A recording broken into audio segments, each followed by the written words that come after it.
I'm really looking forward to this session. I've seen Laura speak a few times at a few various events, and it's always one of the highlights of the day, so no pressure, Laura.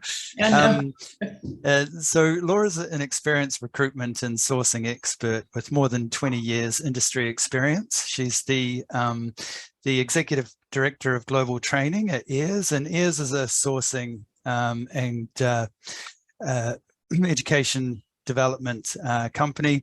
Over that 20 years, she's had the opportunity to train recruitment professionals right across the globe on issues like internet recruiting, social media sourcing, and diversity hiring. And she's a subject matter in all these areas and has spoken at numerous events, including SourceCon and sourcing summits. So, and you have come from a pretty global background yourself, Laura, too, having studied in Germany as well as traveling a lot. But looking forward to the session today, and I'll hand it over to you. Just to remind, sorry, just a reminder to everyone, if you have questions or comments, to use the chat function. We'll pick those up, and then either Laura or I will call on you to ask your question or make your comment.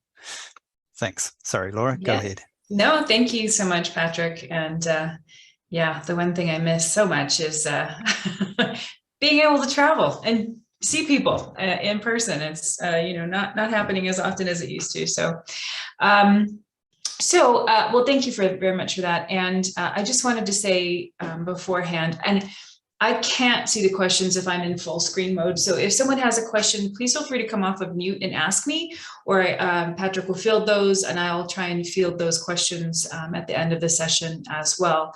But in addition to having the recording of this session available to you, if you do want a version of it, it won't be a PowerPoint presentation per se, but most likely a PDF. You can certainly email me, and my email address is there at the bottom of the screen right now. I'll put it up at the end of the session as well. So feel free to reach out to me directly if you would like a copy of the presentation. I usually forget to say this because I put it at the end of the presentation. So I remembered today to let you know that anyone attending the conference today, you do have access to a 50% off discount on any purchase from EARS. So as Patrick said, we do training for recruiters and sourcing professionals on a myriad of topics. Certainly what I'm going to touch on a little bit today about diversity sourcing and recruiting. We have full day courses, we have team trainings, we have Recruiter Academy, but the code AESC22 is the code, or you can go directly to that link that I have up on the screen. But I will share that information again at the end of the session.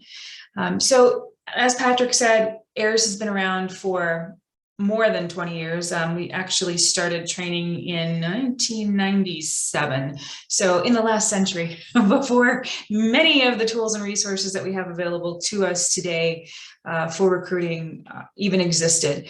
I started my career in retained executive search. So I often say that every time I have a chance to work with the AESC, I sort of feel like I'm coming home, because this is you're my people. You're my tribe, as far as the type of recruiting that I learned to do in the beginning of my career. So that said, I am going to delve into a little bit. I'm kind of in different areas for the next 40 minutes or so. I am going to talk to you, obviously, about some different tactics and techniques using the internet, trying to find diverse candidates, hopefully sort of broadening your, your sourcing techniques, and just maybe giving you some ideas for changing the way you are currently doing things.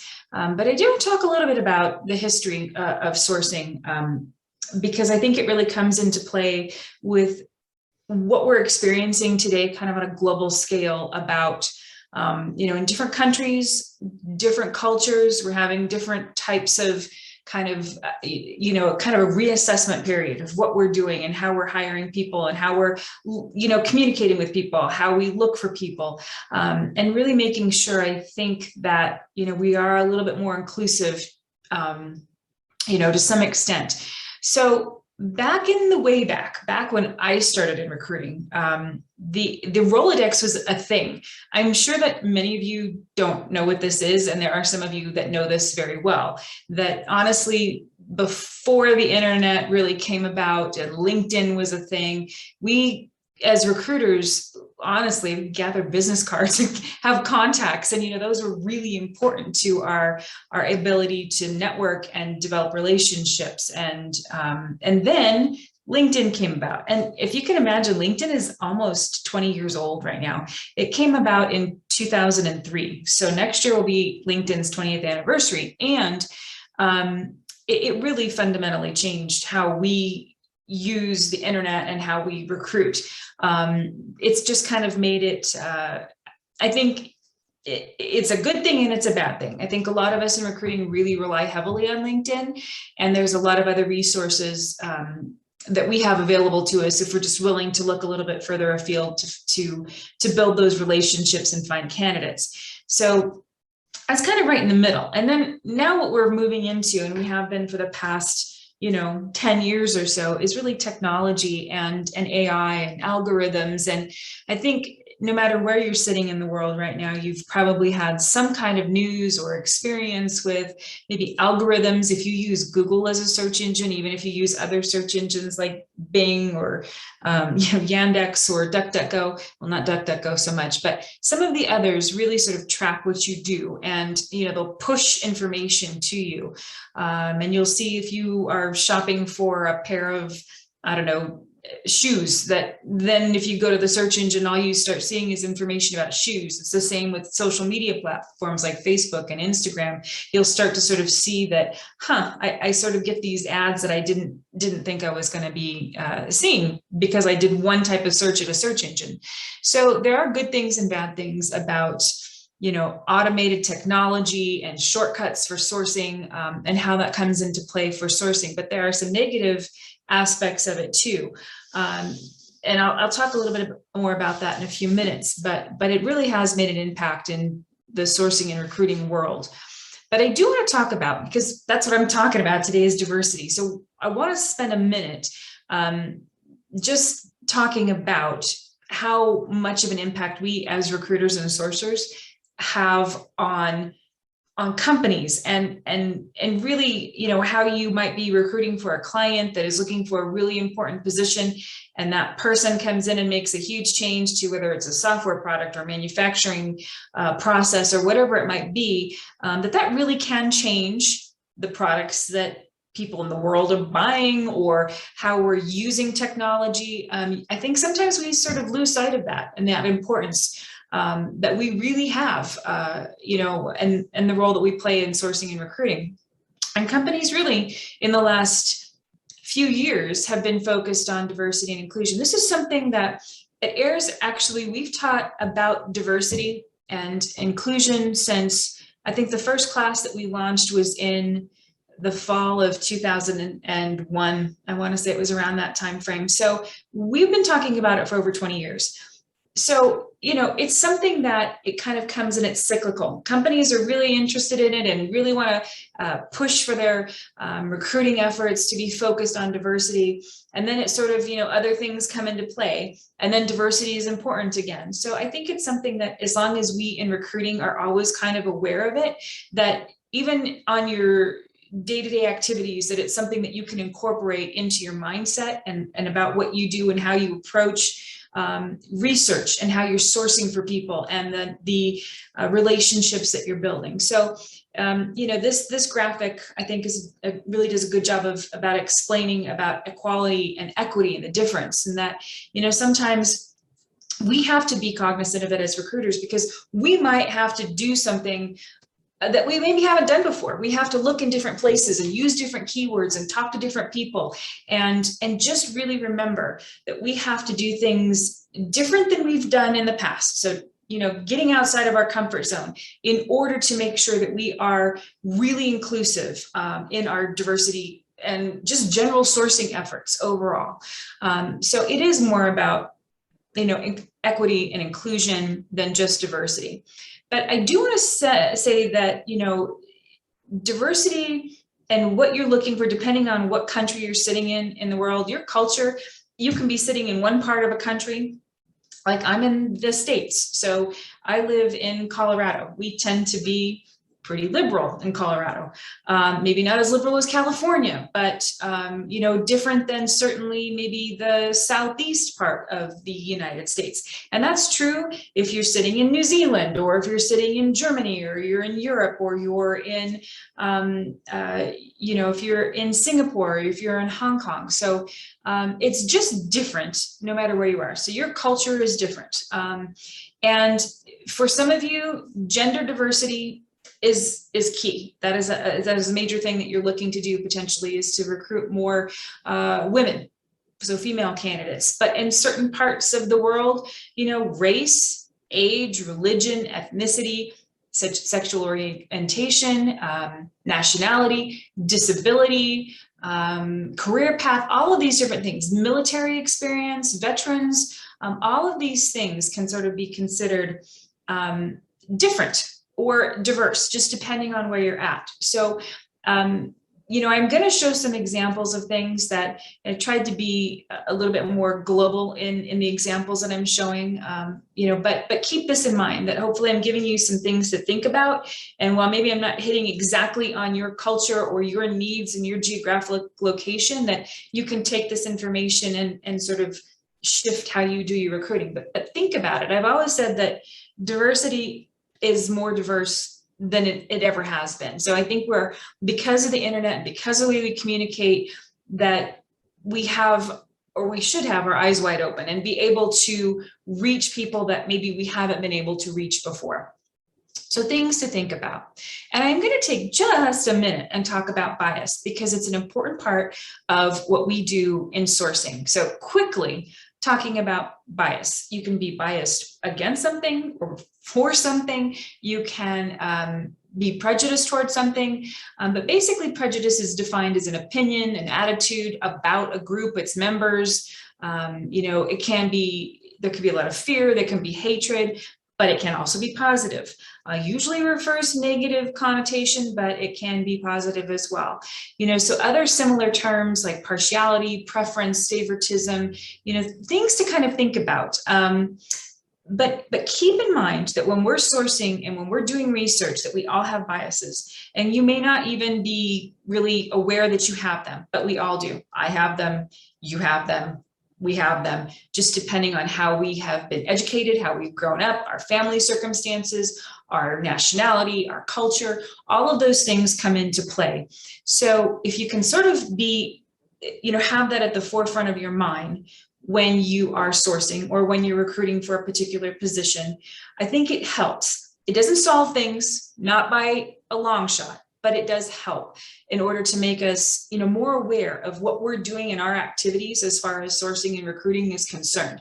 But, how do we identify those biases? Sometimes it just takes a little bit of internal talk. Hold up the mirror, pay attention to the decisions. Why? Why are you doing it this way? Why am I doing it that way? I mean, I've talked about diversity and, these types of topics for a long time. And even myself, I kind of think, okay, I have to step back and be aware of why I think the way I think sometimes, and why I don't do things that I don't do and do things that I do. But just, as some food for thought, there are tools like Project Implicit is something that's been around for many years. It's from Harvard University. And I've got the link up here. Some of you may be very familiar with this. Some of you may have never heard of it before, but they're basically just little kind of word and picture association type tests that check for biases.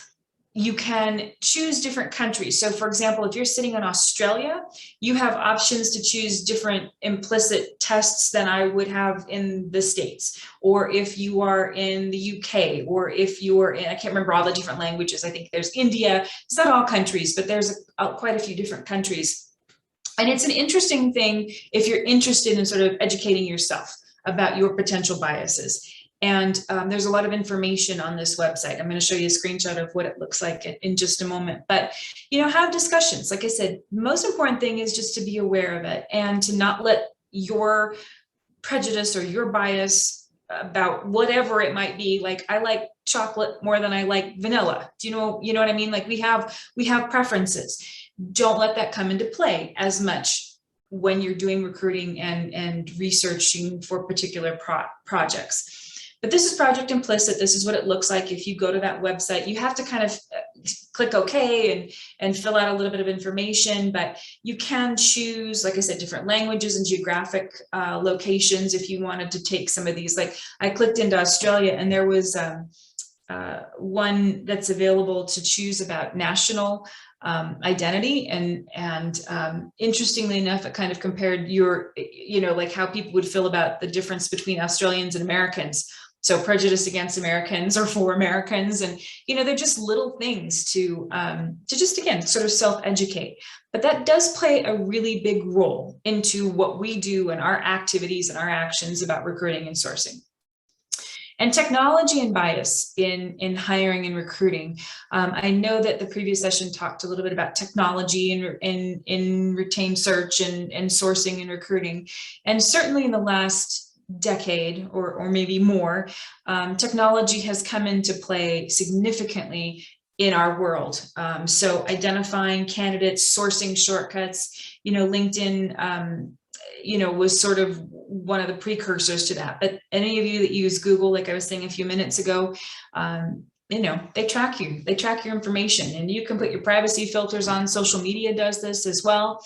And in some of the predictive technologies, I think while the intention is good, it is meant to sort of automate and help us maybe reach people that we haven't been able to reach before, and do it faster and more efficiently than we were able to do it in the past. There are some negative connotations to that, because it is a possibility that there is some bias built into the algorithms and bias built into certain tools that we employ in hiring and recruiting. And again, I'm not here to say don't use them, because I think they are really fantastic in a lot of ways. I'm only saying be aware of them. Be aware of what tools you're using and how that may impact who you find and who you talk to and who you hire for a particular project. But there is a lot of bias and a lot of algorithms. So, a lot of these technologies, maybe it's sourcing technology. Who built that sourcing tool? What words did they utilize when they were creating that software? Did they miss a whole set of keywords that they should have been using that could, by omitting those, are missing certain types of candidates that you might be looking for? But more and more, you're hearing about legislature and different laws and acts being put into place to sort of try and mitigate, AI, I don't want to say abuse, but really AI getting out of hand, and us only relying on it and not being cognizant of how that impacts things. So the EU and the Artificial Intelligence Act, I'm no expert on this, but I do know that it probably will have some significant ramifications, not just to the EU, but to those of us that maybe work for country or companies that are in the EU. My company obviously has offices and clients in Europe, and that would play a role. But basically, this it isn't official yet, but it is in process. So it's kind of putting into play requirements like conformity assessment, they call it, or compliance certification. So depending on what type of AI is being utilized, and I'm not just talking about employment or hiring or interviewing, I'm talking about AI in all different types of industries.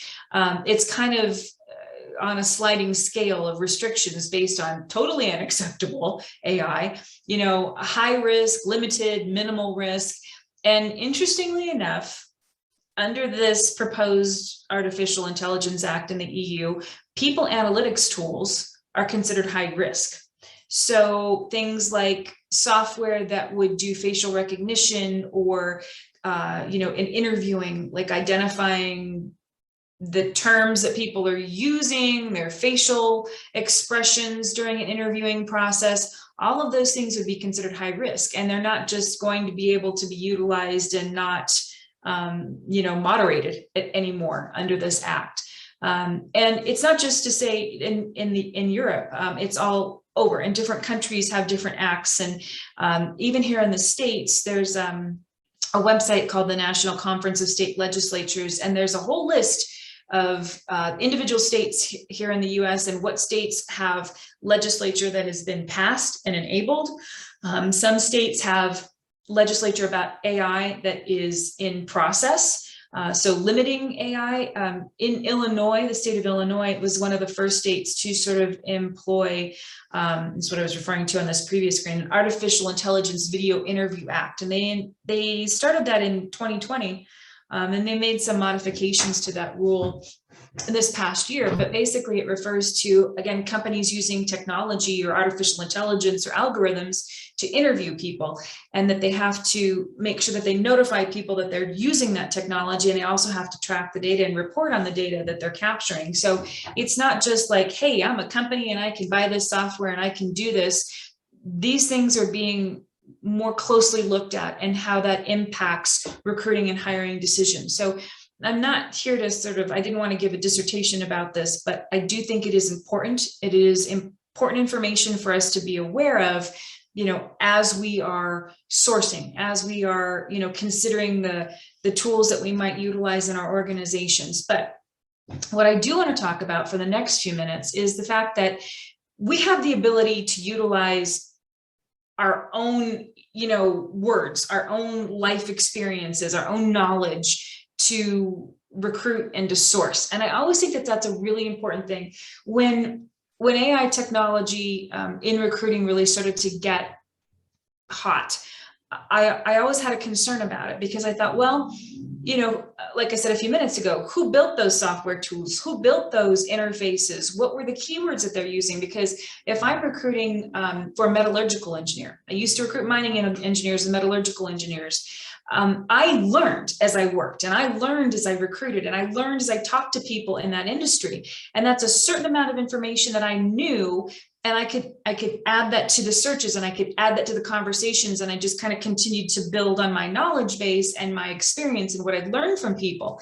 And, that's just one kind of example of, I was always sort of thinking, well, what's the back end of these software tools, and are they utilizing all of these things, and where are they getting this, and is it sort of self-perpetuating?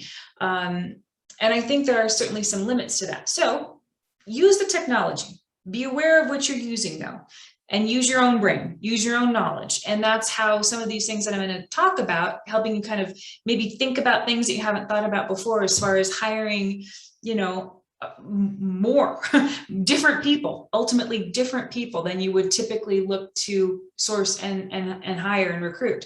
But this slide is probably, I'm missing so many words, but these types of terms that you see on this screen, it's just kind of a starting point at this point right now to think about as far as things to look for. And like I said earlier, depending on where you're sitting in the world, these words may be totally different, but just to kind of get you to start thinking about this, like gender pronouns. Obviously, if you are recruiting more women, she or her or whatever language you're recruiting in, those things are crucial. But then again, you have people that are maybe more identifying as non-binary, so they use pronouns, they or them or themselves, as opposed to she or her or he or him. And so, incorporating that kind of terminology in some of your searches can help you find people that you might miss otherwise. Ethnic minorities, Asian British, Black British, African American, Afro-Caribbean, Hispanic, Latino, all different types of ethnic minority terms. And again, where you're sitting in, if you're in China, or if you're in New Zealand, or if you're in Germany, that could be a completely different set of terms. But, be thinking about expanding this. People with disabilities, people that are hearing impaired, a person who is deaf, different ways to say that. Blind, visually impaired, a person who is blind. These are all different types of keyword sets or phrases that I could potentially use in my online sourcing to find people, different people. LGBTQ, or in this case, the longest acronym, and I have to try and remember what it all stands for, LGBTQIP2SAA. That is absolutely encompassing a lot of things, and it's probably not everything. So lesbian, gay, bisexual, transgender, queer, questioning, intersex, pansexual, two-spirit, androgynous. I mean, it kind of incorporates all of those things, but also intergenerational, millennials, Generation X, baby boomers, those types of things can also be considered diverse, and certainly religion. So all of these different types of keywords, depending on where you are and what you're looking for, can be helpful to incorporate into some of your searches. Because I know that I was focusing on maybe more of a global audience today. I did kind of focus on, maybe more she or her, looking for female candidates. But there's a lot of other things that you can do. I'm going to take it easy on you for the first couple of minutes of this presentation. I know I don't have a huge amount of time left, so hang in there with me. Hashtags are really easy to use, and they are hugely beneficial because a lot of times hashtags are very descriptive of what they're identifying. So historically, hashtags started at Twitter. I won't go into the why, but that's where they started. And in the more recent past, sites like Facebook, Instagram, also LinkedIn, other places have started to utilize hashtags. And essentially what it is an ability to sort of tag an image or tag a post and make it findable, make it about whatever the image is or the posting is about. So, in a lot of cases, there are a tremendous number of hashtags and variations that you can use. It's sometimes difficult to find those hashtags though. So how do if I want to search for diverse candidates, how do I figure out what those hashtags are? So if you can start with something kind of basic, then you can usually expand on that just by doing a search. But there are also websites that you can use, and I just tried to show you two. There are others. Some of them are fee-based. They're not free. These two are, for the most part, free. A site called HashAdit or RightTag will help you identify additional hashtags. So if you have a starting point, like, you're looking for women in finance. I started with that. I thought, all right, I'm looking for women in the financial services industry. RightTag, I'm going to show you HashAdit, but RightTag, this is a good example of what it is. No idea which hashtags to use. Hashtag and HashAdit will help you do that. So RightTag, this is HashAdit. I actually went into hashadit.com and searched on women in finance. And what it does, and I did this today, so it was actually pulling up posts from today. I said women in finance, and it was showing me posts that have the hashtag women in finance. And all I had to do was click into a couple of these. They were pulling from anywhere, really. Instagram, Twitter, Reddit. It has a whole lot of different sites that it pulls from. Most of these that I'm seeing on the screen right now come from Instagram, but I can also say to HashAdit, hey, I just want to see the results that come from Twitter, or I want to focus specifically on Instagram. So then I can point it to those sites a little bit more specifically. I clicked into one of these that came from Twitter. Again, women in finance is what I was looking for. And then it takes me right out to Twitter, and it says, okay, here are all the latest tweets. Here are the top tweets that include the hashtag women in finance. Here are people who use the hashtag to describe themselves. So I thought that's a pretty good thing. So I clicked into people, and then it shows me all types of people. So there's Kriti Makija, who's a top 50 finance influencer, CFO. And these are the types of terms that she uses in her profile, women in finance. So you can see, hopefully right here, she's saying women in finance. So she's using that to describe herself. And then I can just kind of keep going. I can click into any of these. I can click into women in fintech. I can click into women in finance and mentor and advisor, any of those. And then it will just pull me deeper into Twitter, looking for other posts that have those hashtags. So this may help lead me to candidates very quickly, but it also helps me to build my list of keywords or hashtags that I can utilize to do some further sourcing. This was a result that came from HashAdit that was, women in finance. It came from Instagram in this case, because again, lots of hashtags at Instagram, and women in finance. And this person came up, European Women in Finance Awards. And This person is a CEO, and you can see the other hashtags. So women in finance, and then women in finance awards, EWIF 2022. I'm guessing stands for European Women in Finance 2022. So any of those, I can utilize those to expand my search. I can click into those because they're linked. So I clicked into women in finance, and then it pulls back, other pictures within Instagram that are tagged women in finance. So if I'm doing a search in finance and I'm looking for a particular type of candidate, this may help at least be a starting point for me. So then I can find, Marion Russo, who's the winner of the Women in Finance Awards last year for the 11th biggest bank in the Eurozone, so Banque Postale. At any rate, that's kind of how you can utilize hashtags. Now, I did include a slide, and again, this is just the tip of the iceberg. There are so many others. I have a whole sheet of others that I can send to you, but this is just to kind of give you an idea of the diversity of hashtags that are out there, to focus on diverse posts or candidates that are disabled, differently abled, LGBT, LGBTQ, non-binary, Black, Greeks, gender, all different types of hashtags. Usually, if you can start with one of these, they will lead you to additional hashtags and additional people. So it's a good starting point. And it doesn't involve any complicated Boolean search at all, really. It's just a very basic type of search. And honestly, you can just go to Google and search on hashtags. Google will also pull results from different websites like Twitter and like Instagram that contain hashtags. So it's a good place to start there.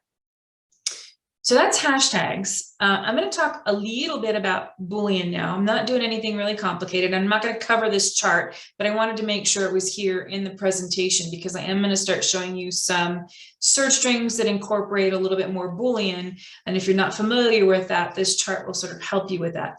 I'm just using Google today. I'm not really showing other search engines like Bing or Yahoo or DuckDuckGo, but for the most part, those other search engines allow these operators as well. And I thought that I could do lots of things for diversity sourcing, and I thought today, well, I'm going to talk a little bit about, using conferences as a place to sort of start to also try and find candidates. So I'm not looking for resumes, I'm not looking for profiles, I'm looking for individuals, and I'm looking for people.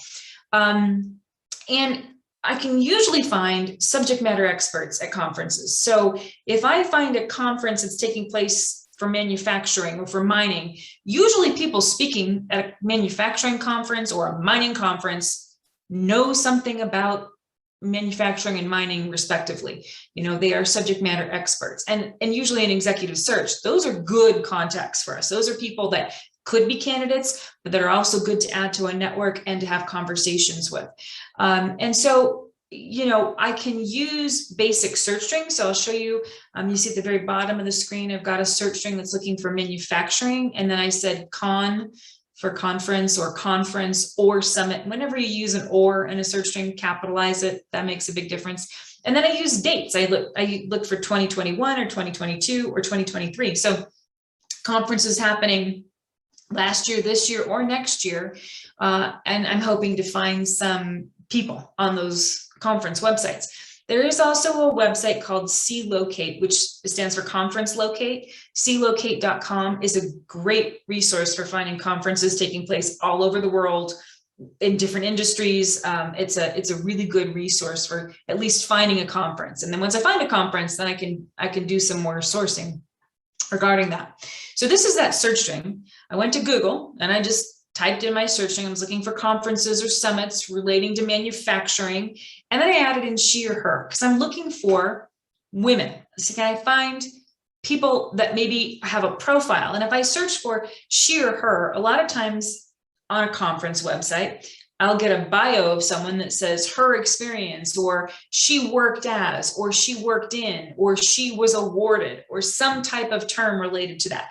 If you are looking for men, you could say he or him or his. You could also search for they or their or them. It just depends on what you're looking for. So as one example, what I came back with was I found this AM summit happening. I think it was happening right now, or it had just recently happened in Denmark. So this actually comes back with Greta D'Angelo. So this person, I was looking for manufacturing. So it's a manufacturing conference, and it basically tells me who she is, who she works for, and she's got 10 years of experience in additive manufacturing, a little bit about her, and then I know that I can either search on this person, so I could take this person's name, I could Google on her, I can see that there are other people on this list that obviously may potentially also be good candidates as far as manufacturing is concerned. But it's a really straightforward search. It's not terribly complicated, but that's a way to start. And once I find a conference, then if I want to, I can do searches directly on it. I can look for hashtags related to that conference. I can X-ray the conference, lots of different things that I can do. This is C-Locate. Like I said, it will help you find conferences. So I searched for mining. I wanted to see if I could find mining conferences, and I only searched in certain countries. I said Australia, Canada, the UK. I also said Uzbekistan. And then I chose some different industries. I said metal or steel or natural resources, and it pulled up about 22 conferences that are happening in the future. I clicked into the one that said the AME Roundup. It was one happening next January in Canada. So when I go to this conference locate website, it gives me a little bit of information about who will be at this conference, and I can say, okay, this is good, this might be my type of candidates would be here. I can go to the website, so it points me to that website. And this is just a side note, so kind of bear with me for a minute. I looked at this and I said, this is great, I can find this conference about mining that's happening in Canada, but it's happening in January of next year. And it doesn't give me any speakers. It doesn't tell me who's speaking at their conference or who might be attending their conference. And it doesn't show me last year's conference. I don't know if there was a 2022, but I thought, well, I'm going to use a tool that I have in my toolbox to see if I can find more information. So this is it. I don't have any more information from this website, except that it's happening on those dates in January.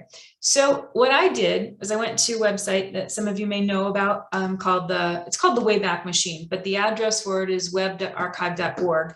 And this is a site that is a project. It's been around for many, many years, but they basically saved billions of web pages. This site, I can take this web address for this conference, the AME Roundup, and I could plug that into the Wayback Machine. And then what it will do is it will tell me if it has taken pictures or stored images of this conference from previous years. And it has. It goes back to 2017. So I can sort of see that it's saved this particular conference website 613 times. So between January of 2017 and 2 days ago.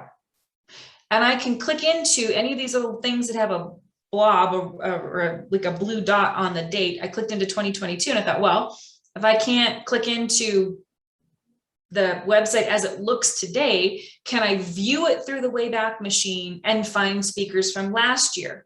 And I can. So this is not the AME website that I clicked into real time today. This is the AME website, viewing it through this kind of time portal that is the Wayback Machine. So I'm looking at the 2022 version of this website. So it's telling me that the conference took place in January and February of 2022.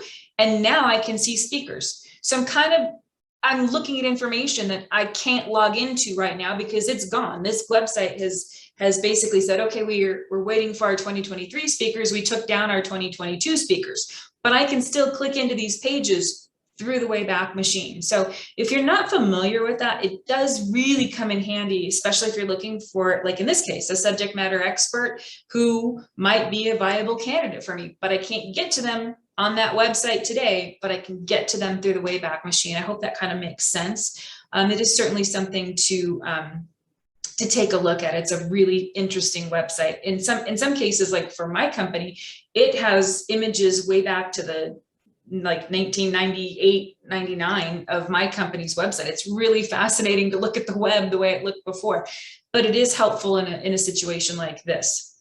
The other thing that I can do, if I wasn't happy that I, didn't get everything I wanted from the Wayback Machine, is I could also X-ray the site. So I'm not going to talk too much about this, but the key to an X-ray is this site : command. So if I'm at Google and I say site : and I put the website that I want to look at, in this case, roundup.aembc.ca, if I put that into an X-ray search, I basically say, find me results that have she or her, it does pull up some results, probably not all of them.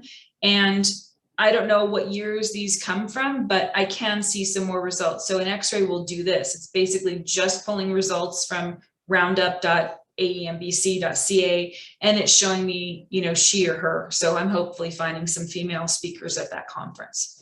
So a couple of different ways to get around information. This was just one of the results that came directly from an X-ray. But that's the Wayback Machine. And again, kind of looking for more diverse candidates, looking for, a different way to X-ray sites too. Now, I'm going to show you image searching. I've talked about this in a couple of my previous presentations, but image searching is really great. You don't have to do it, but sometimes it is really helpful. Google used to be fantastic about it, but they've sort of fallen behind on their ability to allow me to do the types of search that I want to do. So I use a website called Face Search, and that is not a typo. That is the way it's spelled. It's FACESAERCH.com. If I go to that website and plug in a search and hit search, it takes me to Google Images. And you can do searches like this. I just said environmental scientists and I said Maori. So looking for, indigenous people that maybe are environmental scientists. I can also X-ray and look for people that maybe are like non-binary. And that's the second example. So I'm just going to kind of quickly show you this. This is Face Search. I searched on environmental scientists. I put it in quotation marks because I want both those words right next to one another. And I said Maori, and I hit search, and I get results. I can go directly to Google and do this, but it works better to start at Face Search. I clicked into one of these results, and I find a whole list of people that have to do with environmental science, and certainly in New Zealand. So I can find some potential leads that way. I can also X-ray a site. In this case, I was looking for results coming specifically from Twitter. I'm looking for someone that maybe is identifying as non-binary, as a graphic designer. And I find Sophie, and she gives me her link tree, or, I've got lots of different information about this person. So again, just a way to do image searches. I can see this person says I'm a non-binary illustrator and graphic designer. I live in Tucson, Arizona, and a little bit more information about that person. And then the last thing I'm going to show you is LinkedIn searches. I know that like I said before, we all sort of rely on LinkedIn. Doesn't matter really where you sit in the world, that most of us use LinkedIn. There are certainly different ways that you can utilize LinkedIn. I'm going to show you one more image search. It's this first search string. This is the biggest search string I'm showing you. So let me explain what I've got here. I'm X-raying LinkedIn. When I want to see profiles specifically from LinkedIn, I say linkedin.com/IN. All profiles live on that particular domain or that address at LinkedIn. So if I X-ray site:/linkedin.com/IN, I know I'm going to get profiles, not necessarily job postings or articles. And then I said I want to see a director of finance. And then the rest of this string is looking for, these are historically Black sororities. So here in the States, Alpha Kappa Alpha, Sigma Gamma Rho, Zeta Phi Beta. And I'm looking for female candidates is really what I'm doing. The second example I wanted to show you is kind of focusing on a particular country. And then I'm looking for veterans in Air Force or Navy or Marine. I'm looking for a supply chain person that is a veteran in the UK. So something else, to consider doing as far as expanding and diversifying your searches. This search, I don't have to do this at Face Search. I just wanted to show you the impact of, thinking about the terms that you're using. That's why I was talking in the beginning of this presentation about the importance of the different keywords that you're utilizing. So making sure that we're really thinking this through and thinking about where I can, improve my search results. So these results are all coming from LinkedIn. I clicked into Syra Copeland. She's a director of finance at Creative Commons, and on her profile, she says that she's, belonged to or has belonged to one of these sororities in the past, but she's one of the results that I came across. And then this is not an image search, just a regular X-ray. Again, looking for veterans. I said I wanted a vet or a veteran, Air Force or Navy or Marines, and I'm looking for supply chain or logistics. And I just clicked into the first result, which was Jillian. And she's principal program manager for Amazon Global Military Affairs. She's a Royal Navy veteran. And so I can obviously look at her profile as well. But again, just sort of different things to think about, different types of searches and approaches that you can take. And I'm about out of time, so I'm sure Patrick is going to tell me I'm about out of time. But I know that was a lot of information in a very short period of time. But if you've got any questions, I don't know, are there any questions? I can't see the chat. Can I see the chat? Let me see. There's no questions in the chat currently, but anyone feel free to, if you've got a question or comment, let's do that now. So either you can come off, put up your hand and we'll call on you, or you can type it into the chat function. Yeah, and I'll say this because I know you have another session starting. If you just want to email me directly, certainly feel free to do that. You can text me, you can call me, you can find me on Facebook or Twitter. So again, customer support, I'm putting this information up there. But again, if you want the discount code or you have further questions, or I can help with anything, please feel free to contact me directly. But I shall leave that there for a moment. And I'm sure Patrick and the rest of the AESC know how to point you in my direction if you need any help. Brilliant. Thank you so much, Laura. We've got a comment there. I just said thanks so much, Laura. So thank you so much. I mean, it's always great seeing your sessions because there's lots of helpful tips in there that you can take away and use in daily working life and in personal life. So that's really helpful. There's some things there, particularly the hashtags. I never think of using them that way. So that's a really good tip. Yeah, exactly. It's already done for you, isn't it? The sorting out the issues. In so many ways. Absolutely. Yeah. All right. So yeah, thank you so much for joining. All right, I'll sign off. And like I said, if anyone has any questions or you need to contact me directly, please feel free to do so. And yep, have a good rest of your conference. We'll see you soon. Brilliant. Thank you. Bye. Bye-bye.